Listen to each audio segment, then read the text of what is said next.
geralmente eu começo apresentando o nosso palestrante, mas eu não sei Ah, se eu terei condições de fazer isso. Então eu peço que a professora Eveline se apresente, porque ela conhece muito melhor seu próprio currículo do que eu, e aí a professora Eveline pode se apresentar e pode fazer os comentários iniciais da nossa conversa. Muito obrigado, professora. Seja muito bem-vinda. Estamos muito felizes com a sua presença. muito obrigada. Meu currículo, a parte mais brilhante dele é o ser professora desse pessoal que está aí na UFC. Né? É uma experiência muito boa, que me dá muita satisfação. Às vezes também alguns tormentos, mas de modo geral é bastante bacana, muito bom mesmo. Principalmente tratar com alunos é bem legal. E eu já desde 2002 estou na UFC, né? Atualmente estou como coordenadora do curso de Ciências Econômicas diurno, noturno é o Glauber, e eu, antes de trabalhar, porque eu entrei em 2002, eu fui do Banco do Nordeste, trabalhei muitos anos no Banco do Nordeste, certo? E fiz o doutorado na Universidade de Illinois, nos Estados Unidos, e fiz o mestrado em Economia Rural, na UFC. Certo? Então, o meu doutorado foi em Economia Aplicada, na Universidade de Illinois, em Urbana-Champaign, que é bem próximo à Universidade de Chicago, e todos os professores de lá eram professores da universidade, tinham sido alunos da Universidade de Chicago, em geral, certo? Então, eu tenho, assim, o que eu aprendi lá é muita coisa ligada a essa ideia, né, das ideias lá da Universidade de Illinois, certo? Pois é, então acho que é isso, né? No mais, assim, o currículo profissional é esse. Eu tive a oportunidade de trabalhar no IPES, fui diretora de Estudos Sociais, fui diretora geral, participei da implementação do ICMS cota parte, né? Que depois a gente viu que teve um efeito, que várias pessoas acreditam que foi resultado dessa implementação, né? Isso vai sair provavelmente com o tempo, esses incentivos fiscais, mas foi uma experiência muito boa, né? Eu também tive a oportunidade de ser consultora do Banco Mundial em algumas situações, assim, fazendo, por exemplo, um relatório do Banco Mundial que foi solicitado aqui para o Estado, né? E em outras ocasiões, né, eu também fiz trabalho de consultoria para outras entidades. Mas, enfim, eu gosto muito também de fazer pesquisa. Atualmente, eu estou tentando me concentrar. Eu, quando eu voltei do doutorado, eu fazia muita pesquisa na área de economia internacional, porque eu gostava muito dessa área e eu lá tive contato com o modelo de equilíbrio geral. E a minha tese de doutorado foi com o modelo de equilíbrio geral. Então, logicamente, quando eu cheguei, né, eu estava fazendo trabalhos nessa área. Mas houve um evento, né, nós vamos falar hoje de aversão à perda, né, que é o tema da nossa conversa hoje, do nosso bate-papo. Eu tive uma perda muito grande pessoal e, a partir de então, eu comecei a escrever em outras áreas, como, por exemplo, a economia da religião, que eu fiz um trabalho que é bem, bem referido com o professor Guilherme, e outros trabalhos em economia da religião. E depois eu tive contato com a teoria do prospecto e a ideia das heurísticas, né? E a heurística que eu considero mais importante é a aversão à perda.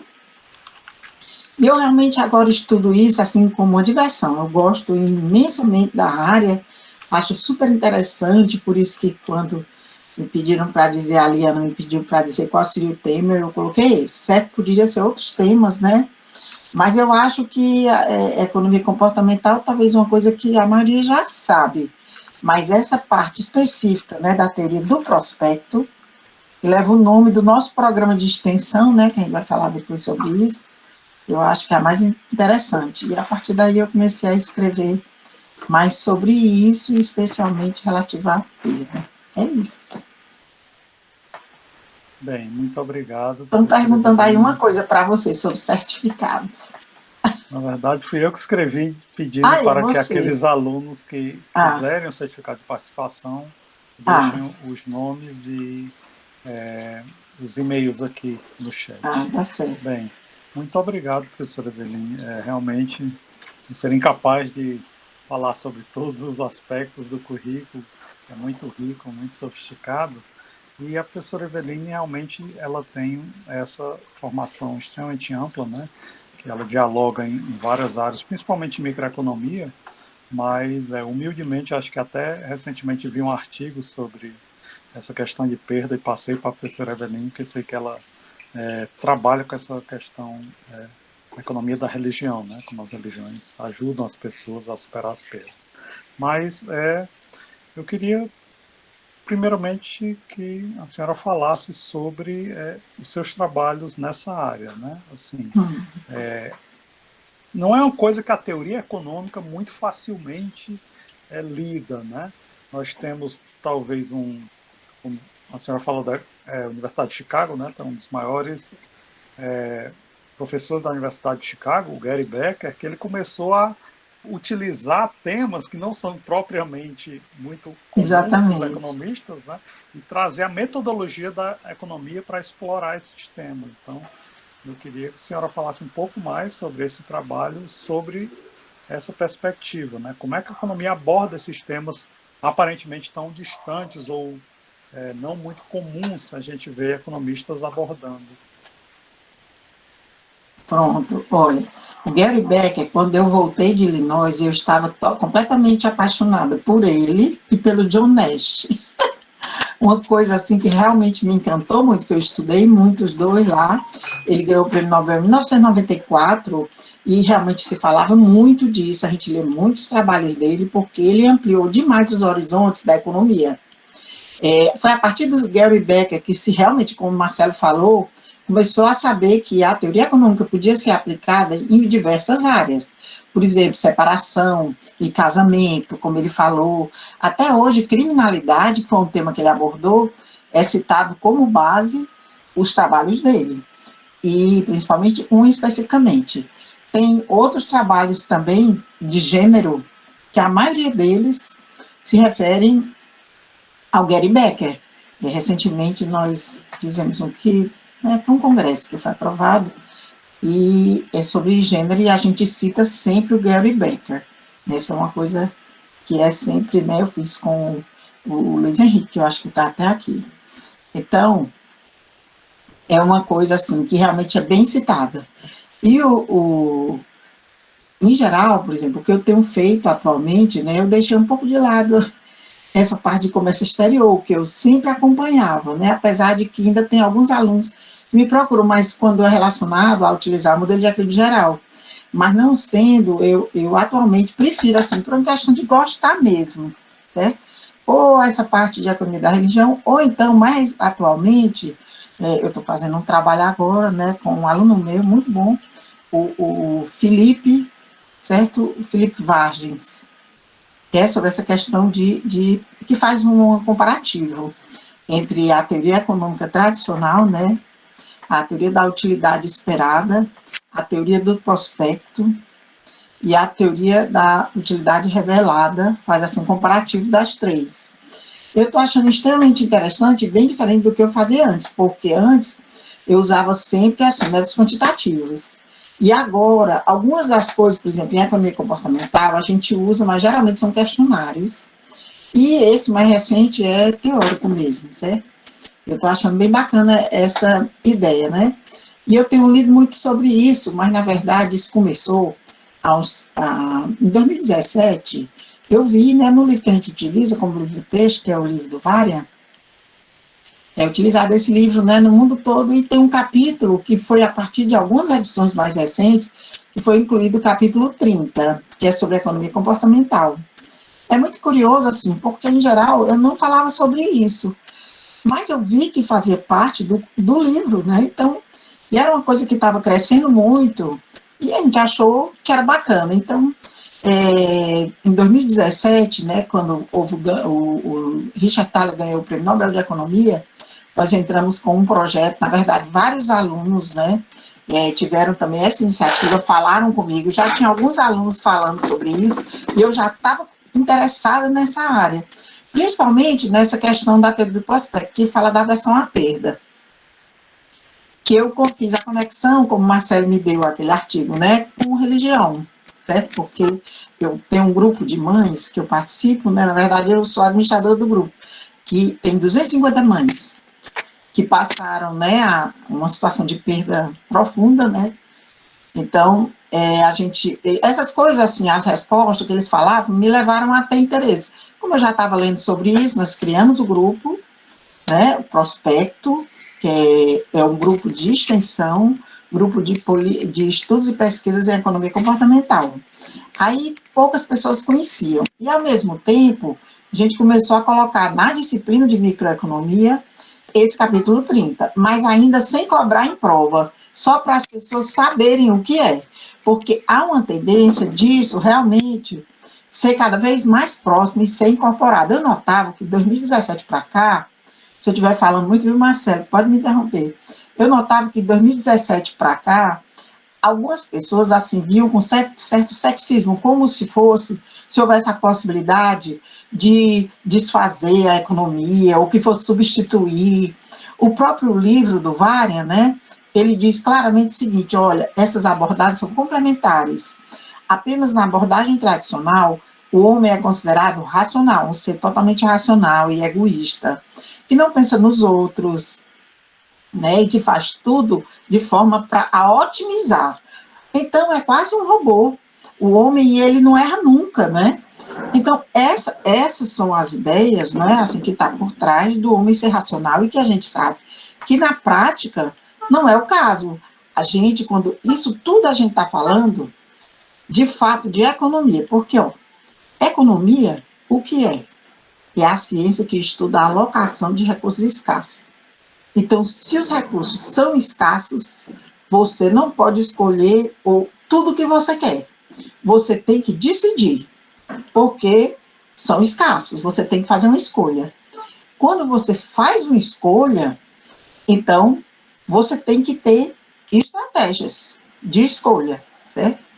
E a ideia, né, a ideia da economia tradicional é do homem totalmente racional, que sempre otimiza, faz o melhor para si, é egoísta, e aqueles dois psicólogos... Na verdade, essa ideia de que tem outros fatores, ela é muito antiga, certo?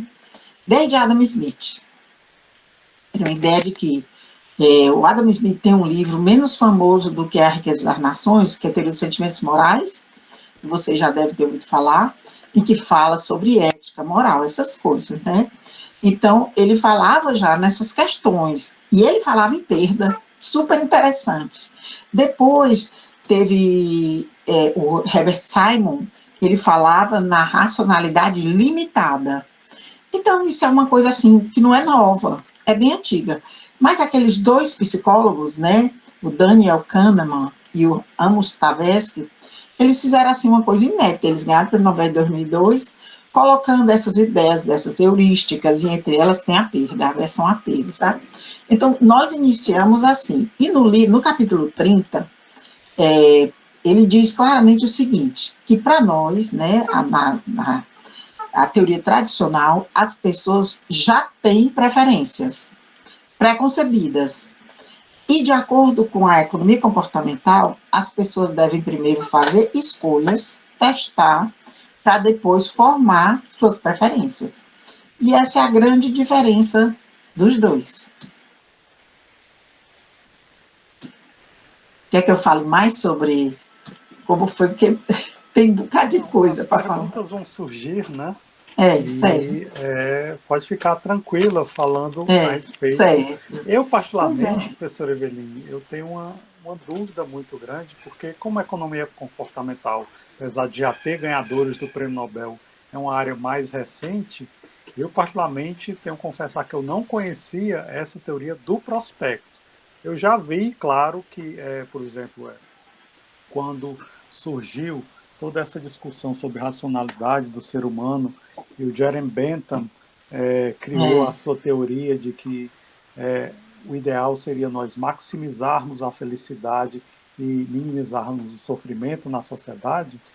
e tentou utilizar ou, de alguma forma, aplicar isso à teoria tributária, né, achando que cobrar mais impostos dos mais ricos e distribuir para os mais pobres e aumentar a felicidade do país, quando ele propôs isso, muitos economistas, talvez mesmo sem saber, né, na época, já começaram a discordar dele, porque diziam, não, mas o ser humano que é muito rico, quando de repente ele demorou muito tempo para acumular riqueza, e ele descobrir que o Estado vai tirar essa riqueza dele, essa aversão que ele vai ter a perder essa riqueza vai ser tão forte, que mesmo que esse valor, sei lá, R$ 1.000 tirando do mais rico e dando R$ 1.000 para o mais pobre, não tem como a gente dizer que o R$ 1.000 para o mais pobre vai gerar mais valor do que os R$ 1.000 tirados do mais rico. Por quê? Porque essa aversão à perda talvez não seja uma função linear, né?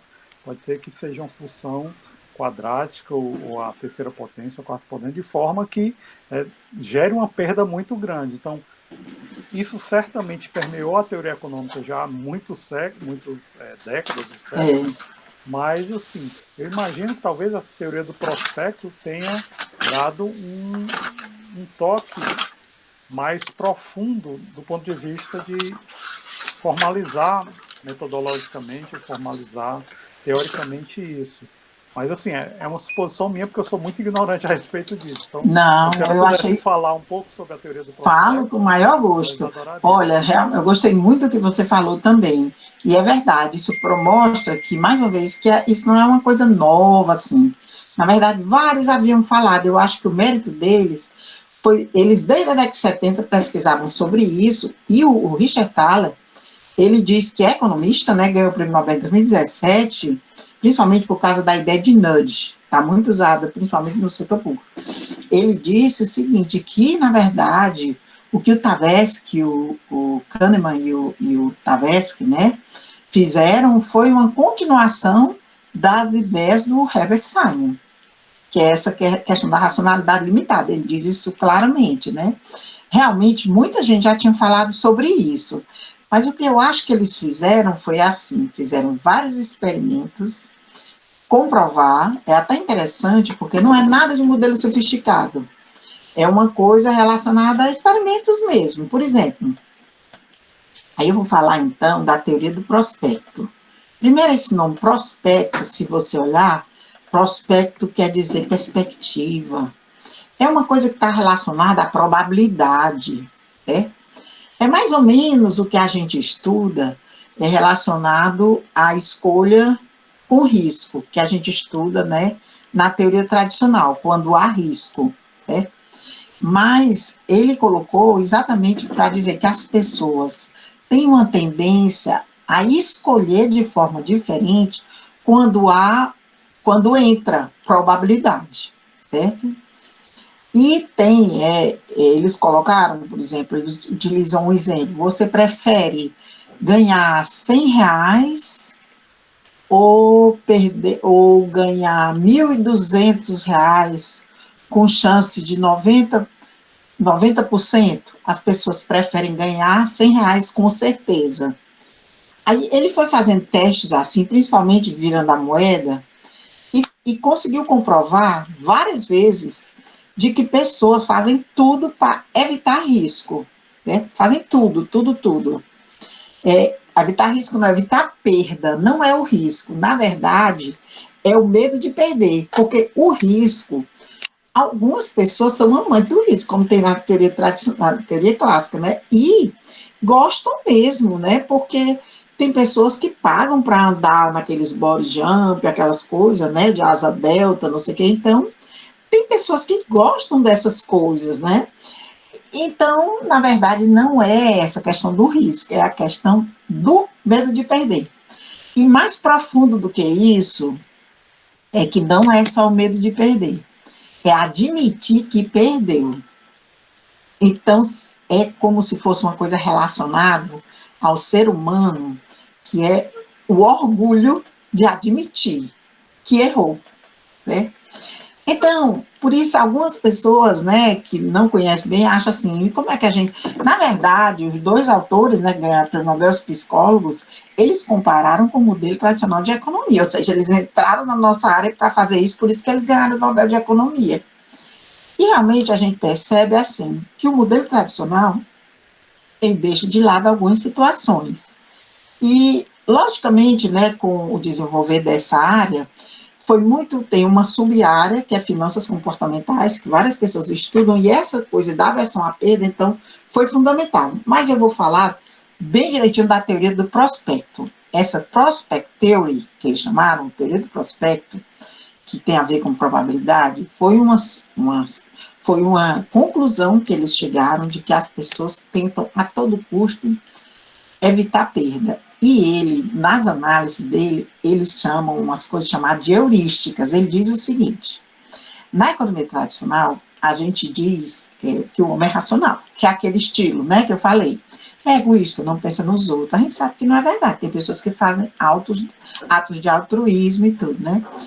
Nós fizemos uma pesquisa na universidade e vimos que 67% dos alunos seriam capazes de fazer uma doação abrindo mão de parte do lucro, por exemplo, ele tendo uma empresa. É difícil a gente dizer se é verdade quando a pessoa não tem, né? É diferente dos experimentos que eles fizeram, que eles iam dizer assim, por exemplo, um experimento muito conhecido deles, que tem até no livro Rápido e Devagar, é uma questão de umas canecas. Ele deu as canecas, né, para uma turma, e a outra turma ele deu uns chocolates. Aí ele disse assim: você venderia a sua caneca por quanto? As pessoas não vendem. Elas só venderiam por um preço muito elevado, porque elas não querem perder. Então, isso há uma relação de perda também com o endowment, que é onde você está, o que você já tem. Né? Mas falando da teoria do prospecto, se você fosse desenhar uma logomarca para a teoria do prospecto, a logomarca seria esta daqui, certo? Que provavelmente vocês já conhecem. Vou só afastar essa cadeira e mostrar para vocês. Estão vendo? Ou não dá para ver? Dá para ver perfeitamente. Sim, Pois é, dá para ver. observe que ali, olha, tem do lado direito, aqui é valor ou utilidade, né? Aqui no eixo das ordenadas. Aí no eixo das abscissas tem um mais e tem um menos. O mais são os ganhos. Observe que aqui do lado dos ganhos você fica feliz. Quanto mais aumenta o valor de ganho. Mas ele é muito menor do que a perda. A perda é muito mais profunda. É como se houvesse uma quebra. E também a forma da pessoa agir depende da posição que a pessoa está. Se a pessoa estiver na origem, que é essa separação entre o gráfico azul, esse gráfico azul, você vê que ele mostra, como, por exemplo, como se fosse a utilidade marginal, né? Que a gente estuda tradicionalmente. Quando a gente fala, por exemplo, isso é um lado, esse lado azul, mostra a aversão a risco. Mas esse lado da perda mostra que a perda é muito maior. Então, esse gráfico é o gráfico que é, assim, o símbolo da teoria do prospecto. E entre várias coisas que ele diz, é o seguinte: quando uma pessoa, né, está perdendo, por exemplo, ele está no meio dessa parte vermelha, ele está no lado da perda, né? Então, ele está nessa curva vermelha, certo? Ele dificilmente sai. Aí, inclusive, há um comentário de que, por exemplo, por que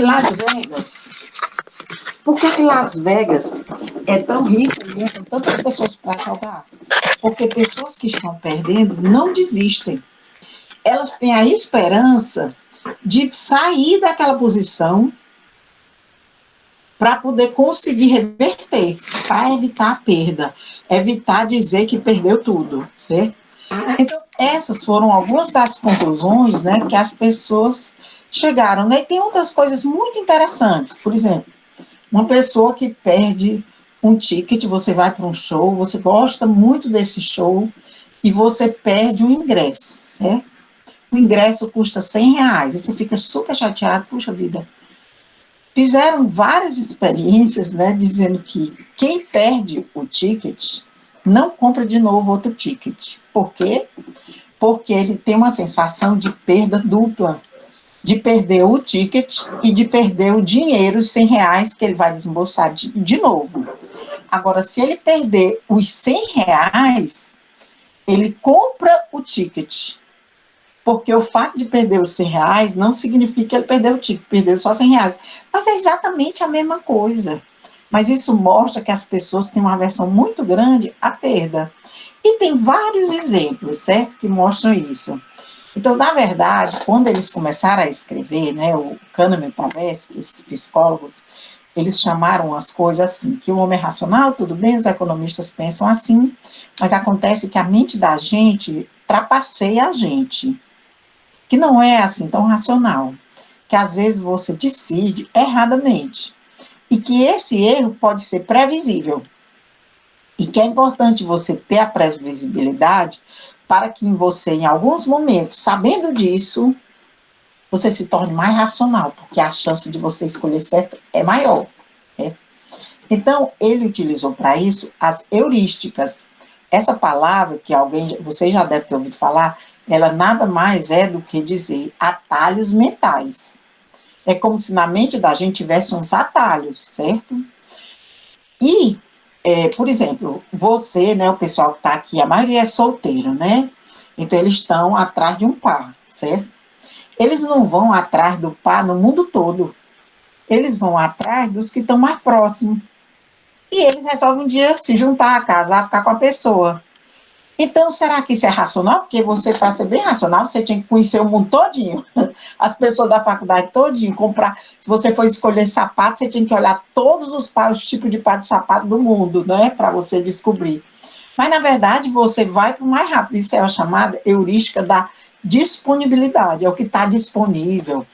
Ou então, você escolhe porque um amigo seu escolheu. Ou então, porque você escolheu antes. A gente pega atalhos para ser mais rápido. Mas isso pode não ser racional. E tem várias outras heurísticas da representatividade, certo? Uma coisa que representa algum status, alguma coisa, você tem a tendência de escolher.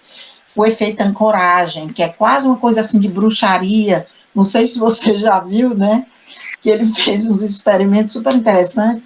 Ele botou uma garrafa de vinho. Você conhece essa, Marcelo? Muito interessante, né? Ele colocou uma garrafa de vinho, pediu para as pessoas escreverem os 2 últimos números do seguro social, e as pessoas faziam conexão. Quando o número era mais elevado, elas davam um valor maior para a garrafa de vinho.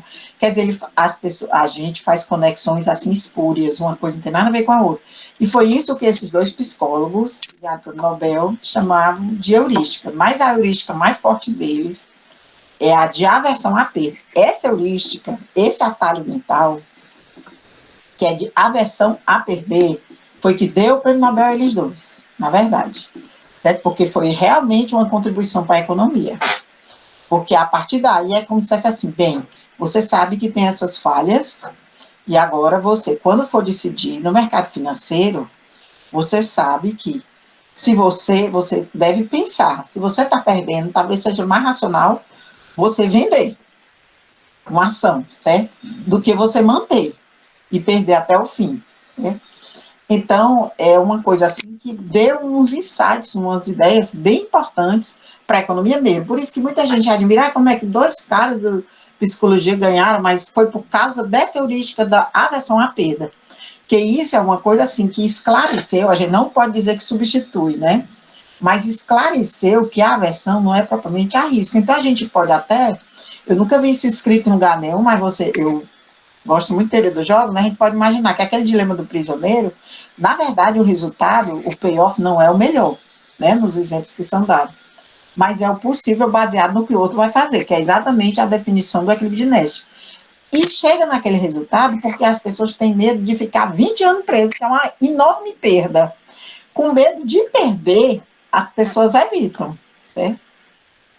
Então, a gente pode dizer que é bem mais relacionado à perda em si, né? O risco está embutido, né? E a pessoa...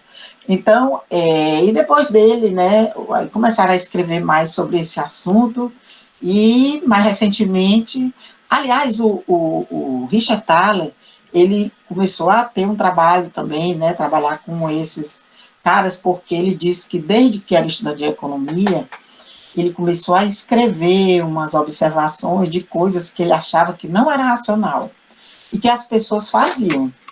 Ele começou a anotar, fazer anotações e disse, não, isso não é racional.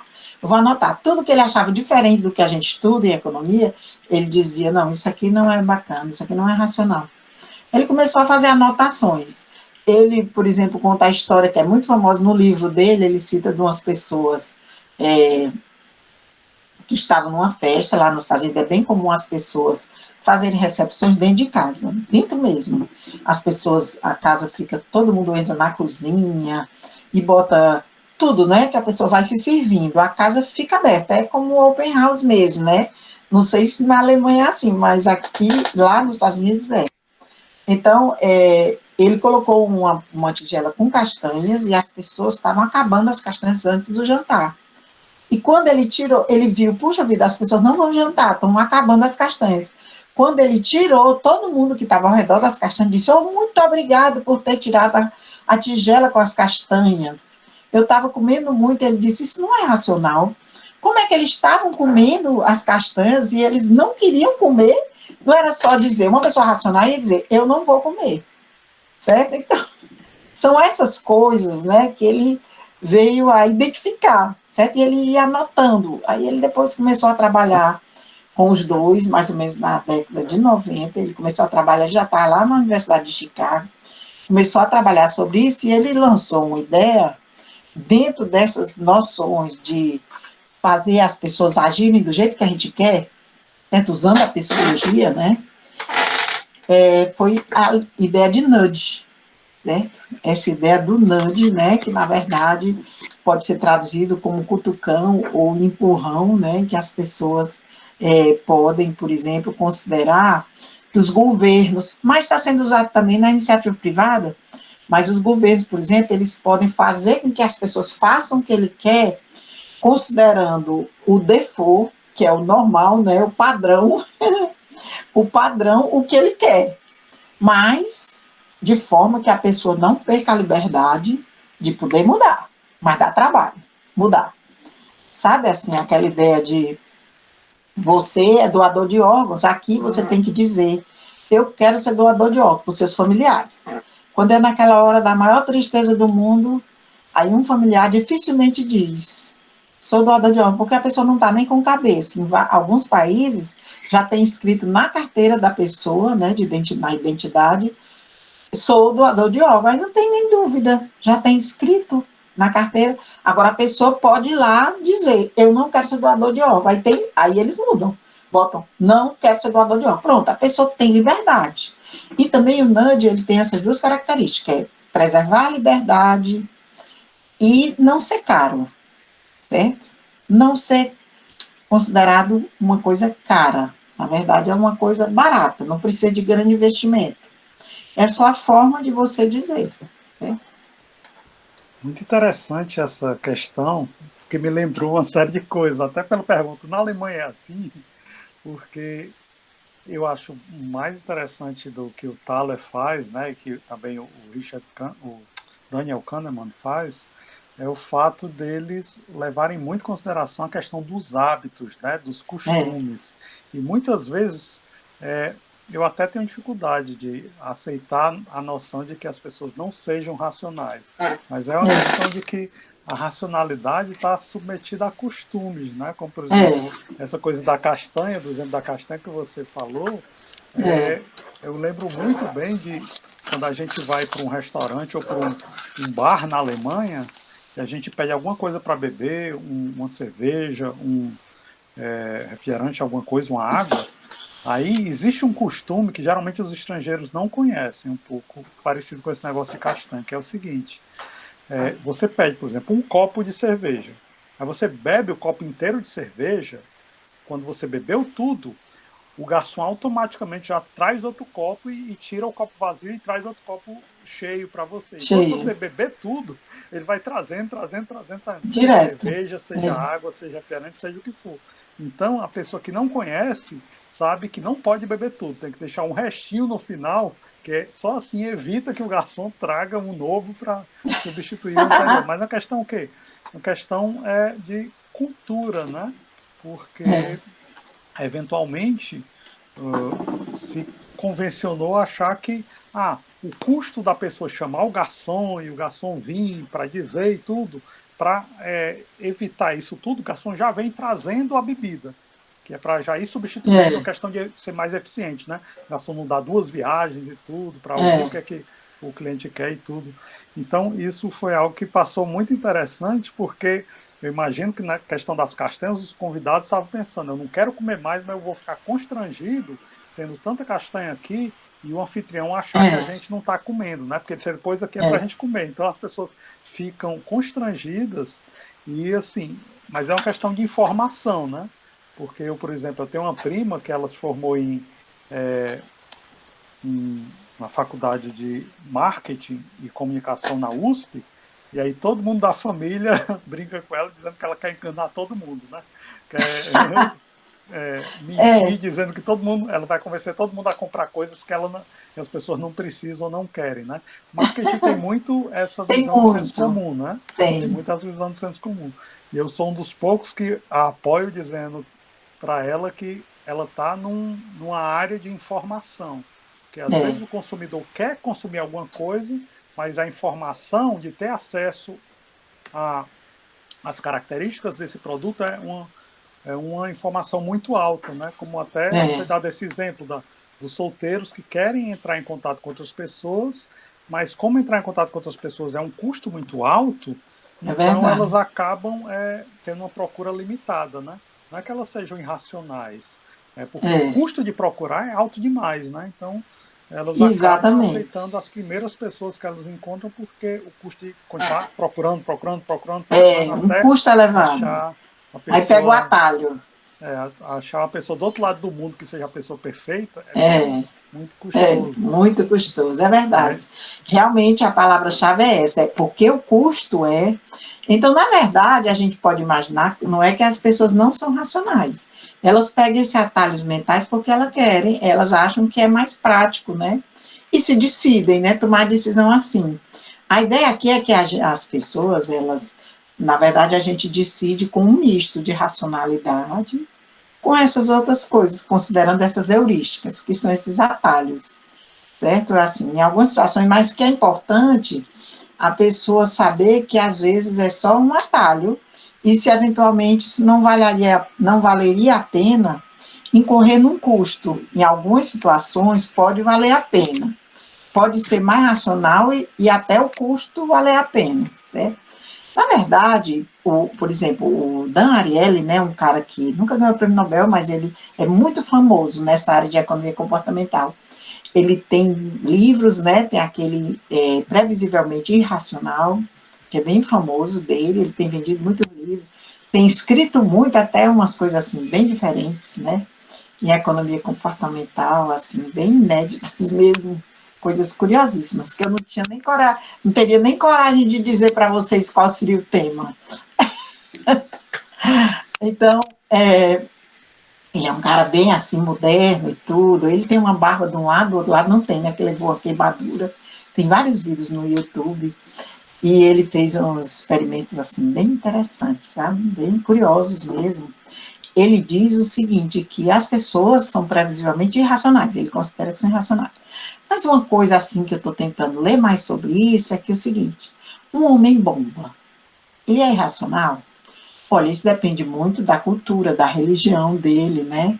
Mas se ele acredita que ele vai, né, que o pessoal diz, né, que eles são muçulmanos, que ele vai para o céu, que ele vai ter não sei quantas virgens lá, não sei o quê, né? Dizem isso, eu não sei se isso é a cultura deles, eles acreditam que é uma coisa melhor, eles tomam a decisão de ser um homem-bomba. Então, naquele momento e aquela pessoa, para ele, isso pode ser completamente irracional. Que não quer dizer que ele é uma pessoa irracional, né? Ele achou racionalidade nisso. Então, tudo realmente é bem relativo, muito relativo mesmo. E a gente está todo o tempo, assim, tendo um misto das duas coisas, a racionalidade e também esses atalhos, né? É perigoso a gente tomar muitos atalhos todo o tempo e sem pensar, de forma automática. É por isso que em várias situações, né, a gente tem que pensar para ver se consegue ser o mais racional possível, porque a chance de erro é bem menor, né? E eu acho também bem interessante a gente considerar culturas diferentes, né? Porque É, aquilo que a gente valoriza na nossa cultura, pode ser que outras exato. pessoas não necessariamente Não valorizem em outras valoriza, culturas, né? exatamente. Eu Exato. imagino que a professora Eveline deve ter tido uma quantidade grande de colegas chineses no doutorado, ou daquela região da China. E é interessante uma coisa que eu não sabia, mas conheci agora, quando estava fazendo doutorado, né? É que os chineses, por exemplo, tinha um amigo que se chamava Ma Li. Li era o nome pessoal dele e Ma era o nome da família. Naquela região do mundo, o nome da família vem antes do nome individual da pessoa.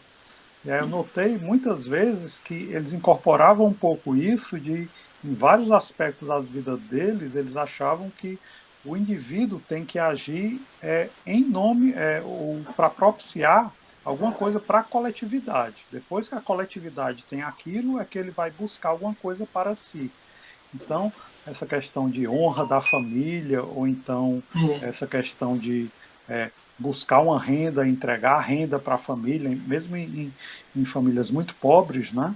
É muito comum naquela região do mundo exatamente por isso, porque ao contrário das pessoas no Ocidente, né, que tem o nome pessoal antes e o nome da família depois, naquela região do mundo, a ideia de você criar uma função utilidade onde englobe não só a sua utilidade individual, mas a utilidade individual de todos os membros da sua família, é algo que talvez faça bastante sentido, né?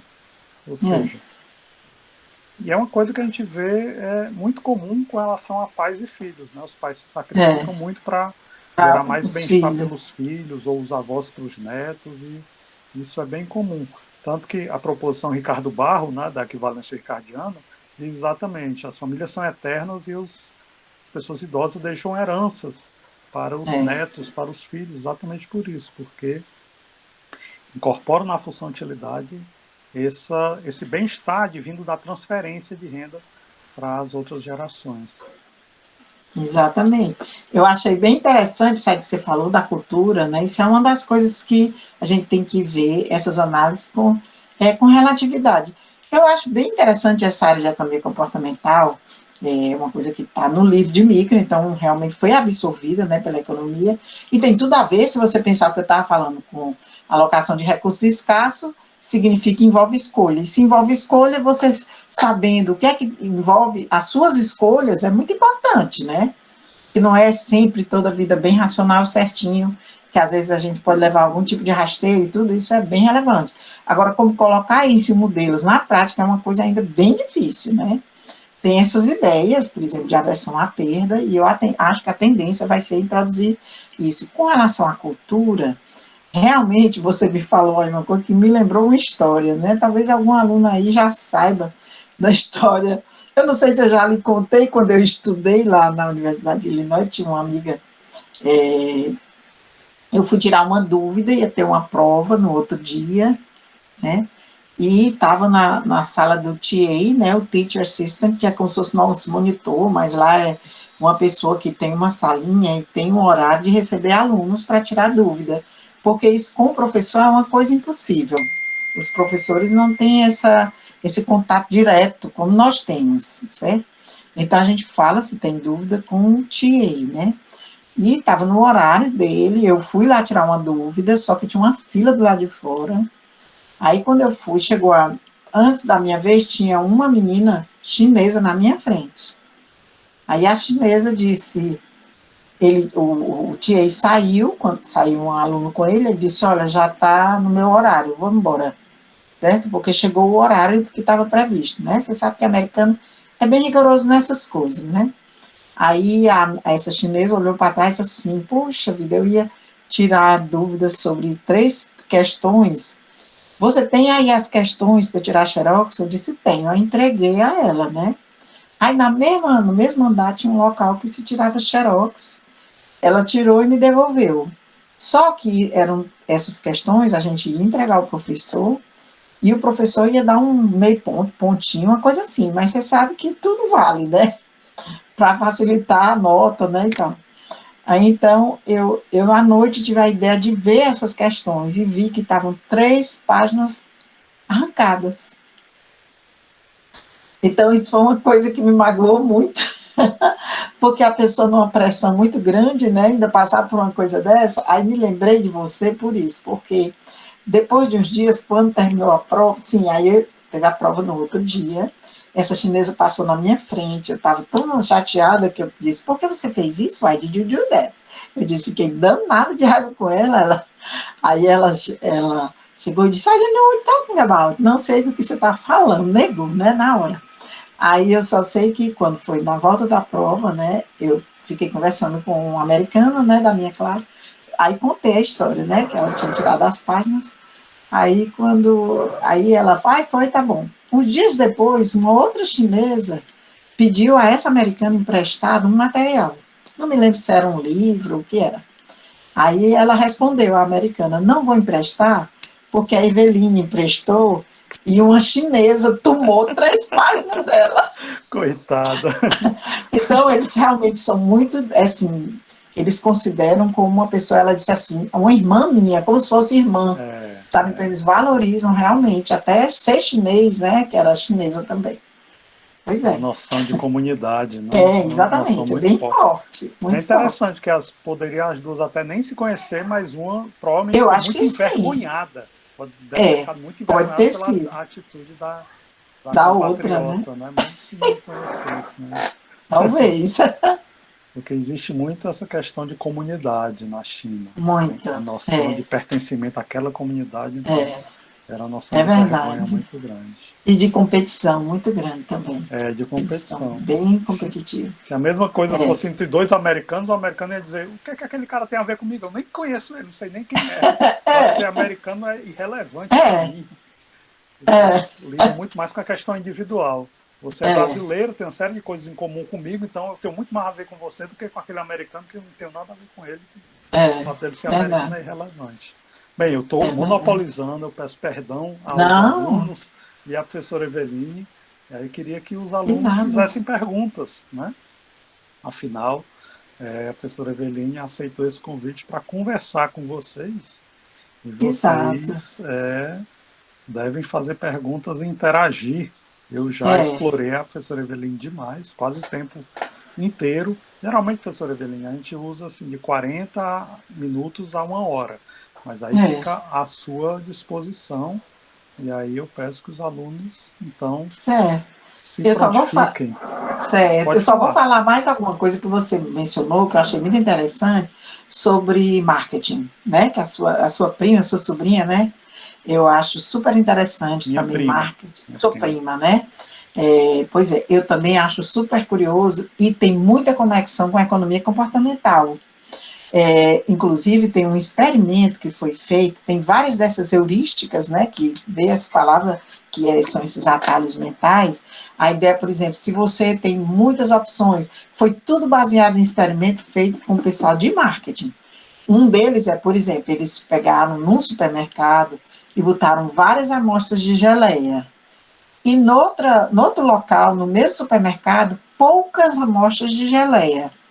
Eles perceberam que onde tinham poucas amostras, as pessoas compravam muito mais do que onde tinha a opção maior de variedade de amostra de tudo que é sabor.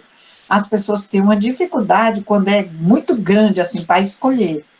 Né? Isso foi feito teste com várias pessoas, né? E também com relação ao nudge, que é essa ideia, né, do Thaler, que está sendo muito usada no mundo todo, desde Barack Obama, vários países têm setores que estudam só nudge, porque tem área para isso, viu? Realmente, viu, Marcelo? É uma coisa bem bacana. Agora você tem que ser inteligente e saber como estrategicamente o que é que você quer que os cidadãos façam.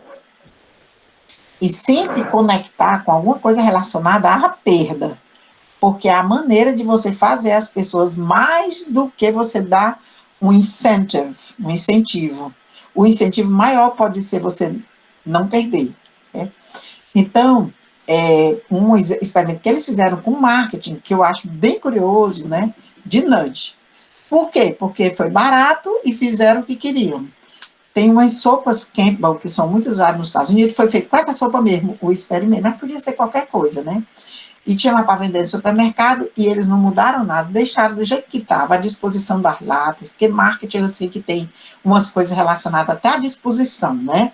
O que está mais à vista, não sei o que, o pessoal que estuda marketing sabe disso. Mas as latas de sopa Campbell estavam no mesmo local, eles não mudaram nada.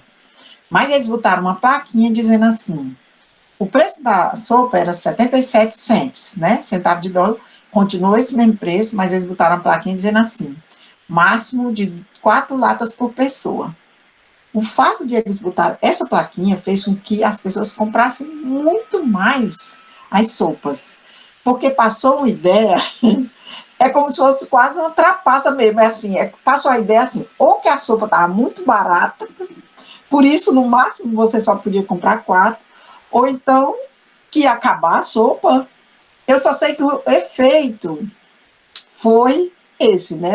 O efeito foi esse. Então, o resultado, né, prático. Então, eu acho bem interessante, né? Uma ideia de que o que importa é o resultado. O NUD tem uma ligação muito relacionada com isso. Talvez a gente possa fazer até um paralelo assim com o teorema de Coase.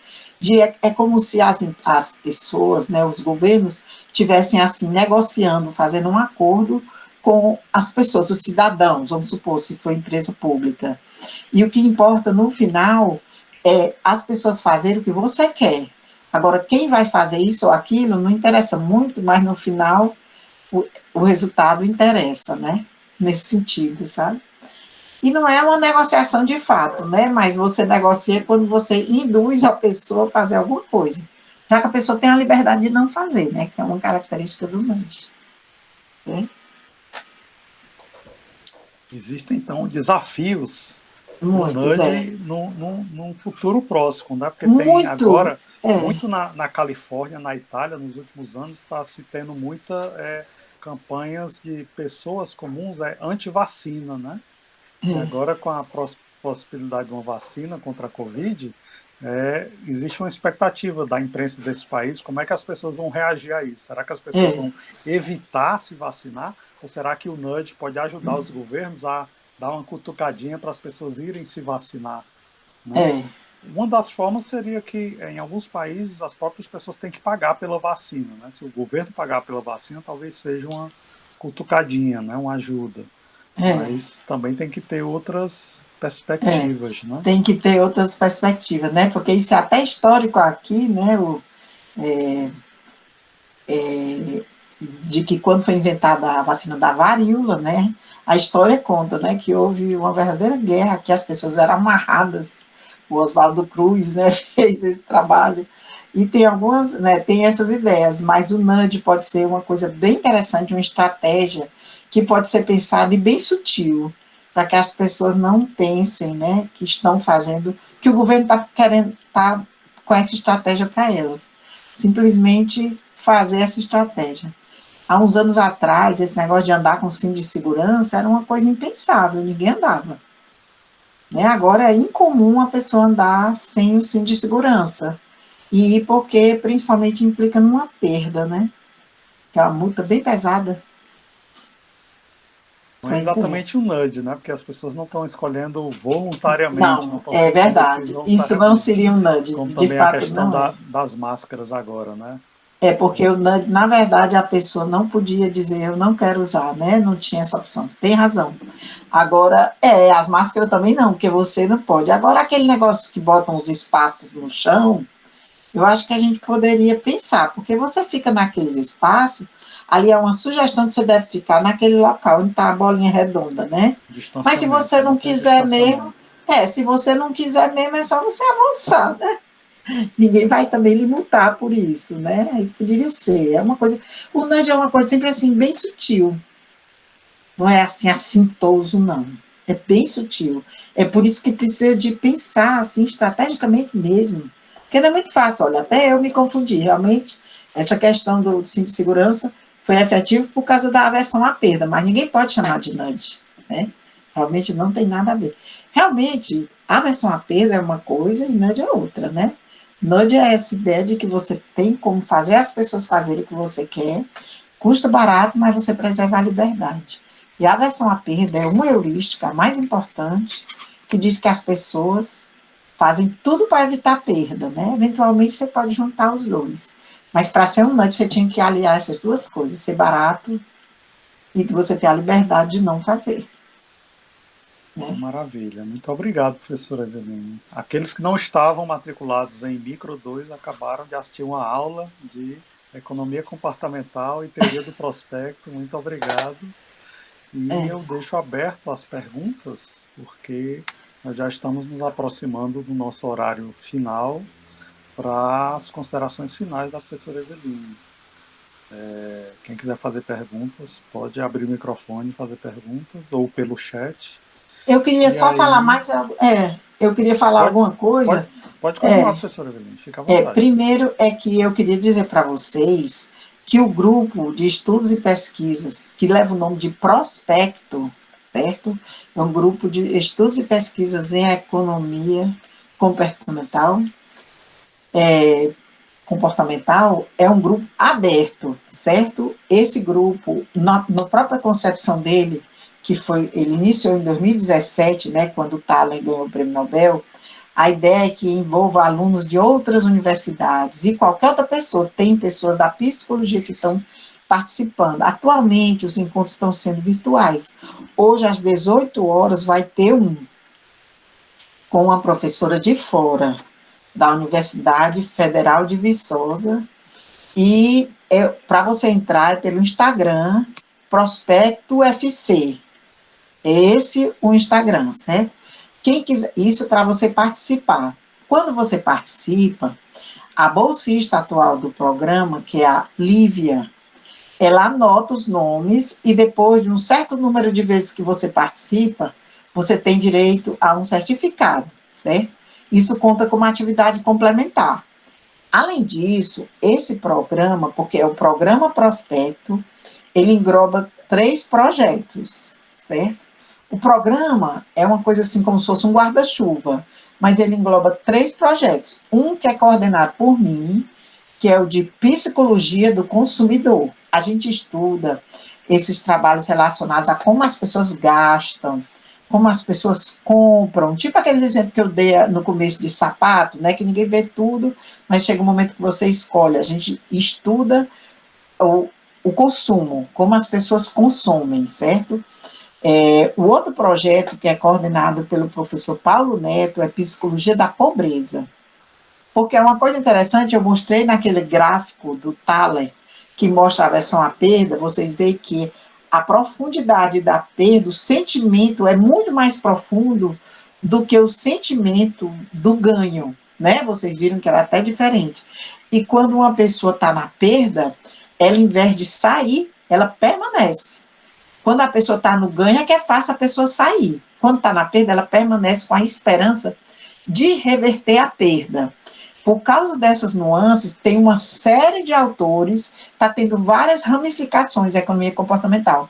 Uma delas é essa, psicologia do consumidor, a outra é psicologia da pobreza, ou comportamento da pobreza, que é como é que pessoas de baixa renda se comportam. É o professor Paulo Neto, que é o coordenador. E o terceiro projeto é coordenado pelo professor Gildemir, da Finanças, certo? Que é educação financeira. Então, ele faz um trabalho, né, e tem já um projeto que ele já tinha e entrou no nosso programa com esse projeto, né, de educação financeira, das pessoas entenderem como é que gasta, a ideia de que as pessoas desde o início têm que saber como gastar, o orçamento, essas coisas, né. É na ideia de auxiliar no comportamento com relação aos gastos, aos dispêndios, né, as despesas, o investimento da pessoa, considerando o orçamento, certo? Então, são esses 3. E quem quiser participar, por exemplo, você pode falar com um desses 3 professores se teve algum desses projetos que você se interessou, porque esses projetos, cada um deles, as pessoas fazem trabalhos, ou faz pesquisa, ou divulga em algum lugar. Por exemplo, no caso do professor Judemir, é em escolas. No meu caso, é um trabalho. Por exemplo, a gente faz pesquisas na época do Covid, não sei se vocês responderam um questionário sobre como as pessoas agem com relação ao preço do álcool em gel, não sei o quê, que é para a gente fazer uma pesquisa que possa ajudar a entender como as pessoas se comportam numa situação dessa. Certo? Do Paulo Neto também, ele está fazendo uma pesquisa sobre isso.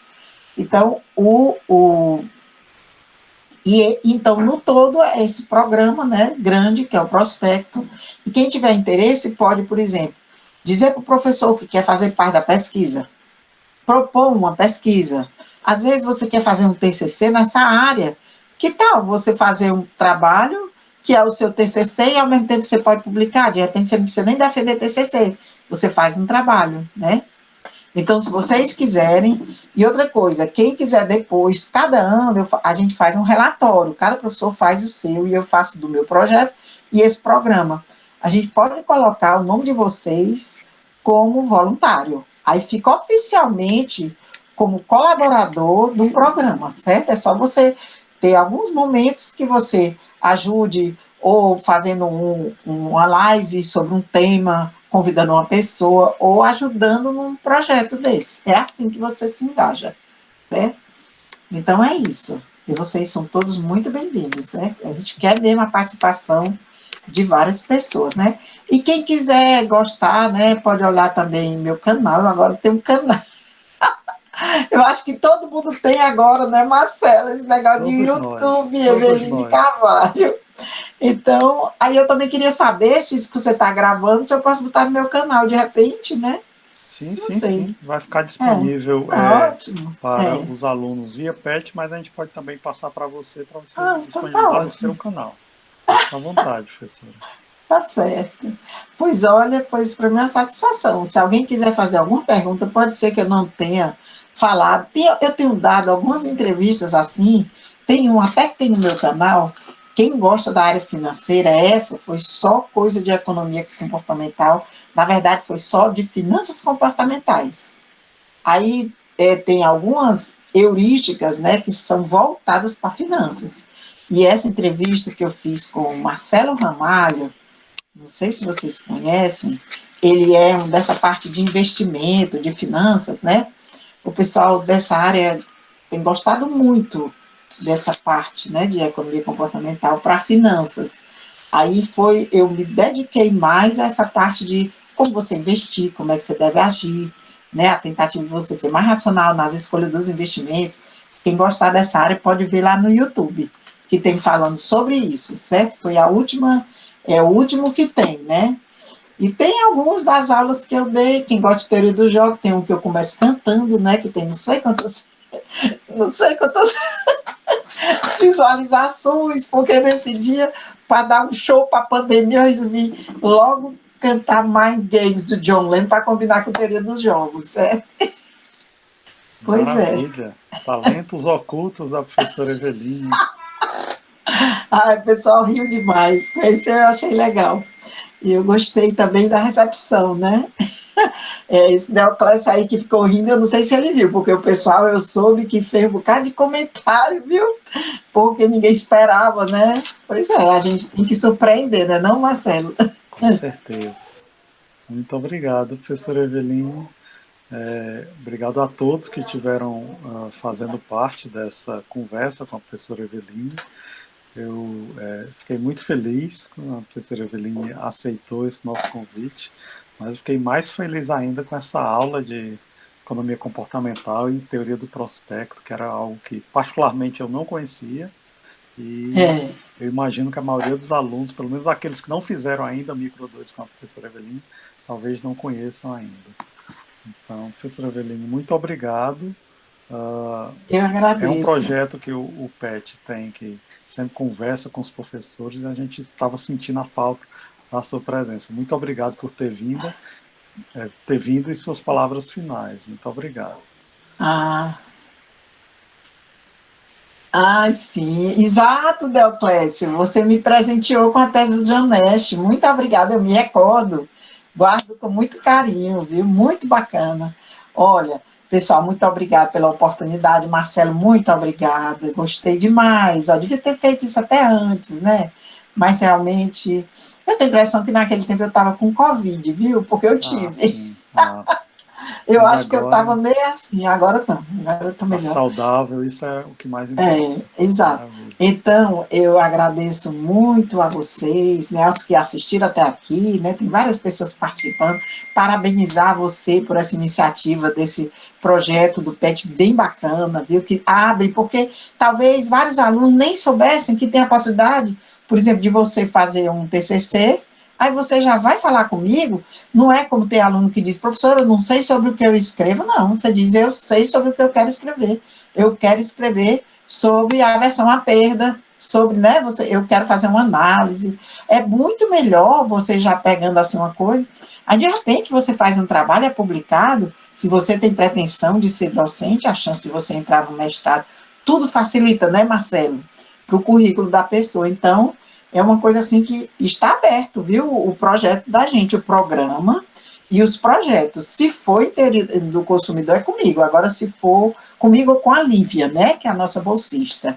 E se for com os outros, aí você fala com o Paulo Neto, se for da pobreza, ou se for de educação e finanças, você fala com o professor Gildemir, tá certo? E se for no total, né, do próprio programa, pode falar comigo também, que a gente tem um maior interesse, assim, é uma área que é relativamente nova, né, tem ainda uma margem muito grande de se escrever sobre isso, certo? Porque tem alguns alunos que já fiz e têm feito já monografia, mas ainda não são tantos, não. Mas, em geral, o que eles fazem é pegar uma heurística dessa. Por exemplo, teve uma aluna, a Ohana, que está fazendo até mestrado em Santo Inês, não sei se você se lembra dela, ela fez provando a heurística, aquele efeito ancoragem. Aquele efeito ancoragem, né, que a pessoa faz uma conexão de coisa que não tem nada a ver uma com a outra, mas ela provou isso com uns questionários com os alunos. Então, você pode pegar uma dessas coisas e como se fosse comprovar para nós, já que todos os experimentos são feitos lá nos Estados Unidos, e como o Marcelo bem falou, a gente tem uma cultura diferente. Pode até ser que, eventualmente, alguma coisa que foi comprovada lá não seja aqui, e não significa, então, que é verdadeiro, né? Porque depende da cultura. Eu acho que ainda tem muita coisa para se pensar nisso. Na verdade, viu, Marcelo, o que eu penso é o seguinte: algumas pessoas assim começaram a tentar dizer, e eu acho que nesse ponto o Daniel, o Thaler, ele tem toda a razão. Ele fala no livro dele, né, o Misbehaving, que é um livro dele bem famoso, ele começa dizendo, citando uma frase do Pareto, e de 1906, que ele diz que vai chegar um dia em que a economia será muito guiada pela psicologia. É como se ele já fosse um visionário, né, dizer isso, certo? Realmente, e o Thaler, quando ele começa a dizer isso também em qualquer entrevista, ele diz logo, olha, o que esses dois que ganharam o prêmio Nobel antes de mim fizeram foi simplesmente as ideias de Herbert Simon, né, da racionalidade limitada, né?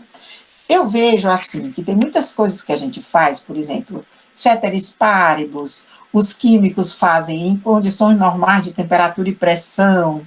Não é querendo dizer, ninguém nunca pode dizer que a racionalidade que a gente utiliza, né, mais é preferível a menos, aqueles axiomas são errados. Não pode dizer isso. Na verdade, ali é tentar fazer uma modelagem que seja mais factível para se fazer um modelo, porque senão fica, não é que seja ideal, é como um mercado de concorrência perfeita. A gente faz análise, por exemplo, de perdas e ganhos, né, com excedente consumidor e produtor, porque é mais fácil com aquele tipo de mercado.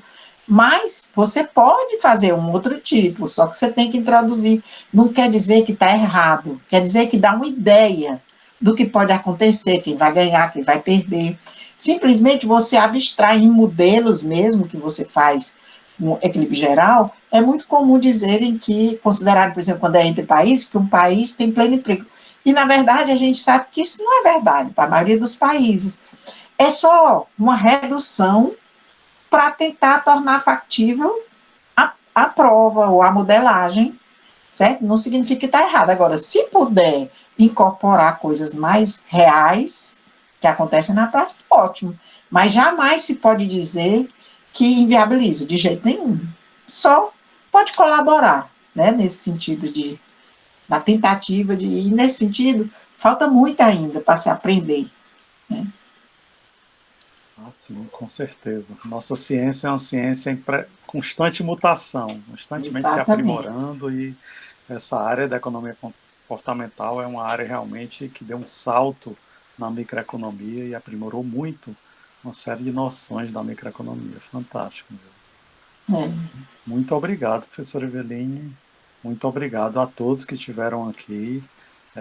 Ninguém quer fazer uma pergunta? Estou vendo que precisamos convidar a professora Eveline em uma outra oportunidade para ela falar mais sobre esse tema e as pessoas fazerem perguntas. Não Porque estão todo fazendo mundo está pergunta. muito comportado, muito Comportado. receio, com muita... Podem fazer perguntas pelo chat também, não precisa abrir o Pode. microfone, não. Que a gente lê e E fala. também, às vezes, tem alunos, né, pode fazer perguntas pelo chat. Tem algumas perguntas aqui no chat, né? Às vezes, tem uns alunos que às vezes querem saber como foi, quando eu não sei com você, acontece muito, saber como foi que eu fiz para fazer o doutorado fora, né?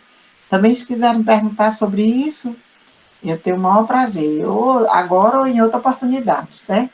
Sim. Eu quero é que vocês fiquem bem e que se desenvolvam na área que vocês escolheram, porque essa nossa área é muito bonita, ela amplia vários passos, dizem que a mente da gente, a gente pode ampliar em estágios, né? Eu acho que a economia amplia vários estágios, a gente estudando a economia verdadeiramente, a mente da gente fica ampliada em vários estágios, de forma que você até na sua vida, na sua própria vida, você é uma pessoa que vai acertar mais, com certeza.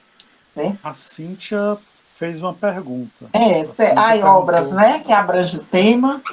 Olha, a obra mais famosa é desse cara aqui, Rápido e Devagar. Estão vendo? Do Daniel Kahneman. Sim, dá para ver. Esse aqui é o mais conhecido, certo? Esse aqui ele fala numa linguagem assim bem romanceada e tudo, mas na verdade, esse livro aqui, ele é o mais famoso do Kahneman, né? Ele já fez sozinho, mas a gente sabe que o produto disso aqui é dele com o Tavesse, que é porque o Tavesse faleceu.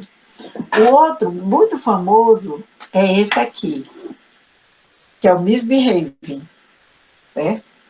Misbehaving é o livro do Richard Thaler, né, que é economista, ganhou o Prêmio Nobel em 2017, e ele é assim muito bom mesmo, certo? A gente lê, certo? Tem essa frase aqui que eu falei, que ele diz do Pareto, né, de 1906, o alicerce da economia política em geral de toda a ciência social é evidentemente a psicologia. Pode chegar o dia em que seremos capazes de deduzir as leis da ciência social a partir dos princípios da psicologia. Em 1906 ele escreveu isso. Pois é, esse aqui é o Thaler. Aí tem outro que é muito bom, é do,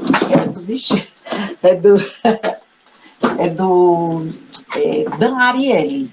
Esse Dan Ariely é como se fosse quase assim um popstar, sabe? Quando vocês estiverem em casa, assim, pega esse fonezinho de ouvido e tentem ver algumas das palestras dele. Você bota Dan Ariely, porque ele é muito interessante, sabe? As coisas que ele propõe, a maneira que ele fala, é bem bacana. E o livro dele mais famoso que eu tinha aqui, mas não está aqui, é o Previsivelmente Irracional.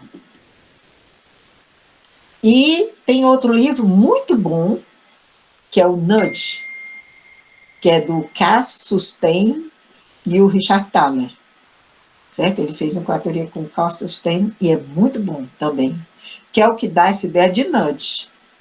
Porque nudge é uma coisa que vai dar muita chance de emprego, assim, de proposta, assim, como consultoria, para prefeituras, para governos, porque tem que pensar o que é que querem que seja feito e fazer propostas, né? Então, a tendência é isso se ampliar cada vez mais. E esse livro, Nudge, é assim o principal, para dizer como é que você deve bolar. E você pode pensar em situações que se adaptem àquela realidade, né? Que você queira usar. Perfeito. Esses Muito são os obrigado, melhores. professora Eveline. Olha, Obrigado um pela prazer, viu? sua participação, por ter aceitado o nosso convite, participar desse projeto.